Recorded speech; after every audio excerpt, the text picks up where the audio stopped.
এটা উনি আমাদের চিফ অ্যাডভাইজার বলেছেন যে উনি এটা অ্যাকসেপ্ট করবেন হচ্ছে তফসিল ঘোষণার সাথে সাথে। তো সেই জন্য আর কি এটা ওনারা আগের দিন পদত্যাগপত্র জমা দিয়েছেন, বাট উনি বলেছেন যে এটা অ্যাকসেপ্টেড হবে হচ্ছে তফসিল ঘোষণার সাথে সাথে। এটা তো ওনার এখতিয়ারের বিষয়, এটা ওনার এখতিয়ারের বিষয়, উনি ওনার মতো করে বলেছেন। কোনো চান্স দেখি না। বাংলাদেশের মানুষ নির্বাচনের জন্য খুব অধীর আগ্রহে আছে। আপনি যেখানে জানেন, আমি নড়িয়াতে আসছি, আমি সব জায়গায় ব্যানার পোস্টারে আমি দেখলাম সয়লাভ হয়ে গেছে। মানুষ 15.5 বছর স্বৈরাচারের 15.5 বছর একটা ভালো ইলেকশন পায়নি, তো মানুষ একটা ভালো ইলেকশন চায়। তো সেই জন্য সবাই ওয়েট করছে।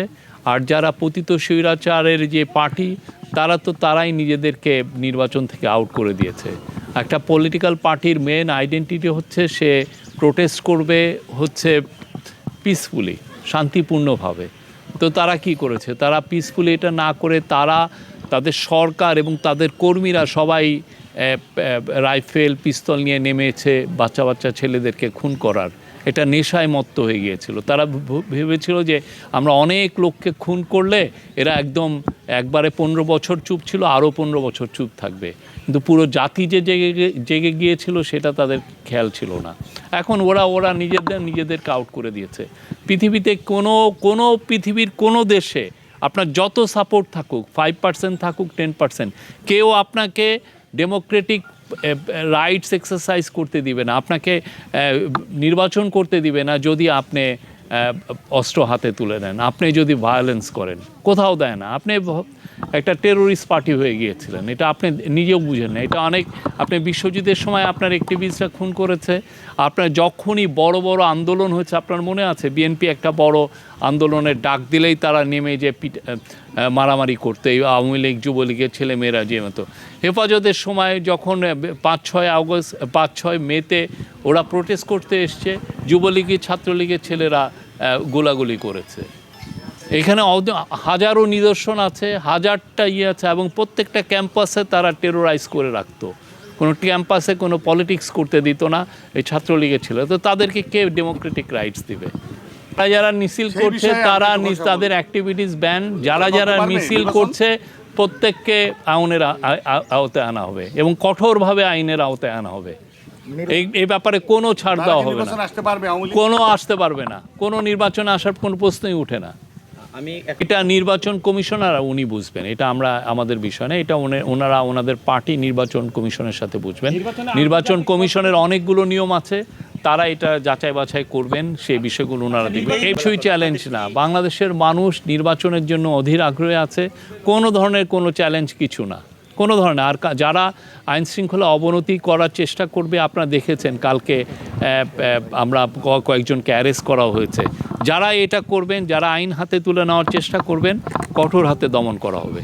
এবং যারা আমরা বারবার বলছি, অনেকে অন্যায় ইলিগাল দাবি নিয়ে রাস্তায় নামতে চাচ্ছেন, তাদের বিষয়েও এই গভর্নমেন্ট যথেষ্ট কঠোর হবে।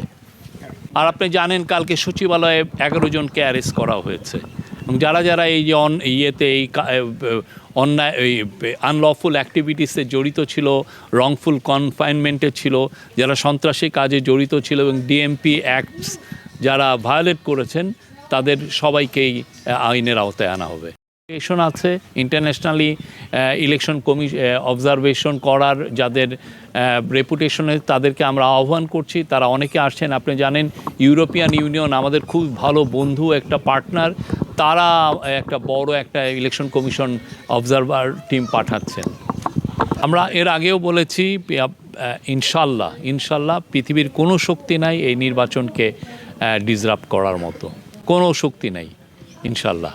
আর ভালো, আমরা নির্বাচন কমিশনের সাথে, নির্বাচন কমিশনকে আমরা যা ওদের অ্যাসিস্ট্যান্স লাগছে, যা সাপোর্ট লাগছে, আমরা সবগুলোই তাদেরকে দিচ্ছি। আমাদের সাথে তাদের একটা খুব ভালো ওয়ার্কিং একটা রিলেশনশিপ তৈরি হয়েছে। এবং আমাদের সরকার এবং নির্বাচন কমিশন দুইটা প্রতিষ্ঠানেরই মূল লক্ষ্য হচ্ছে জাতিকে একটা খুবই সুন্দর, free, fair, peaceful, credible, participatory একটা ইলেকশন উপহার দেওয়া। এবং আমরা মনে করছি যে ফেব্রুয়ারি 12 তারিখের ইলেকশনটা ইনশাল্লাহ সে লক্ষ্যেই না, ওনার সাথে নির্বাচন কমিশনের কয়েকদিন আগে আসছিলেন, কথাবার্তা হয়েছে, তাদের প্রিপারেশন কীরকম সেটা জানার বিষয়ে আলাপ হয়েছে। আমরা আশা করছি খুব ভালো নির্বাচন আমরা সবাই মিলে করতে পারবো। এই এটা তো আমি তো বলেছি যে আমি ইলেকশনে করবো না, আর কোনো ইচ্ছাও নাই, আমার পলিটিক্সে জয়েন করার কোনো ইচ্ছা নেই।